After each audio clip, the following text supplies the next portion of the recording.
జిల్లా కేంద్రంలోని అయ్యప్ప ఆలయం ఆవరణలో ఉన్న హరిహరన్ కాలనీలో వరుసగా తాళాలు వేసిన ఇళ్లలో చోరీ జరిగింది. సుమారుగా 12 గ్రాముల బంగారం చోరీ జరిగినట్లు సిఐపి కరుణాకర్ తెలియజేశారు. సీసీ కెమెరాలు ఏర్పాటు చేసుకున్నప్పటికీ సక్రమంగా పని చేయలేదని, ప్రజలు సీసీ కెమెరాలు ఏర్పాటు చేసుకుని పోలీసులకు సహకరించాలన్నారు. టూర్లు గాని ఇతర ప్రాంతాలకు వెళ్లినప్పుడు పోలీసులకు సమాచారం ఇవ్వాలని, లేదా తెలిసిన బంధువుల వద్ద విలువైన బంగారం లాంటి నగలు ఉంచడం కానీ, బ్యాంక్ లాకర్లో ఉంచడం కానీ చేయాలని అన్నారు. విచ్చేసిన దొంగలు మాస్కులు ధరించి, గ్లౌజులు ధరించి ఉన్నారని, సీసీ కెమెరాలను ఎప్పటికప్పుడు పరిశీలించుకోవాలని, ప్రజలు ఈ సందర్భంగా పోలీసులకు సహకరించాలని ఆయన ఈ సందర్భంగా పేర్కొన్నారు.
జైత్యాల పట్టణ ప్రజలందరికీ నమస్కారం. ఈరోజు జైత్యాల పట్టణంలో హరిహర నగర్లో 3 ఇళ్లలో చోరీ జరిగింది. గుర్తు తెలియని దొంగలు వచ్చారు.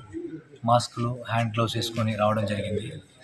సో ఇక్కడ అంటే దొంగతనం జరిగిన ఇళ్లలో తక్కువనే ప్రాపర్టీ పోయినా కూడా, కాకపోతే ఇంకా ప్రజలందరూ జాగ్రత్తగా ఉండాలి. ఎవరైనా పట్టణ ప్రజలు తాళం వేసుకొని వెళ్ళినప్పుడు వాళ్ళ పక్కింటి ఇంటికి కానీ, లేదంటే బ్యాంకులో కానీ విలువైన వస్తువులు, డబ్బులు ఉంటే బ్యాంకు లాకర్లో కానీ, మీకు తెలిసిన వారి ఇళ్ళలో కానీ పెట్టుకొని వెళ్ళాలి. అదేవిధంగా సీసీ కెమెరాలు ఉండి కూడా, ప్రస్తుతం హరిహర నగర్లో సీసీ కెమెరాలు ఉన్నాయి, కాకపోతే వాళ్ళు సీసీ కెమెరాలు ఆఫ్ చేసి వెళ్ళారు. అలా కాకుండా పట్టణ ప్రజలు ఎవరైనా వెళ్ళినప్పుడు మీ సీసీ కెమెరాలు ఉన్నప్పుడు ఖచ్చితంగా వాటిని ఉపయోగంలో ఉన్నాయా లేవా అని చెక్ చేసుకోగలరు. ఎవరు కూడా అశ్రద్ధగా ఉండకుండా పోలీసులకు అందరికీ సహకరించాలని కోరుకుంటున్నాం. Thank you.